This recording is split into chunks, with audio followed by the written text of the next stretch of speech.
Making it Metan on a Friday afternoon. Boys are giving JB the final wipe down before we put her into our final base primer. We come in here on Monday morning, start prepping her for paint. This is our 1973 Seacraft. It's a Metan Seacraft done back in 2006 to 2007.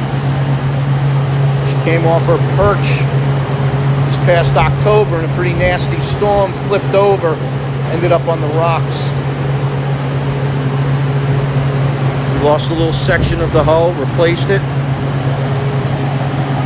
Put a little hole in her right there, fixed her up.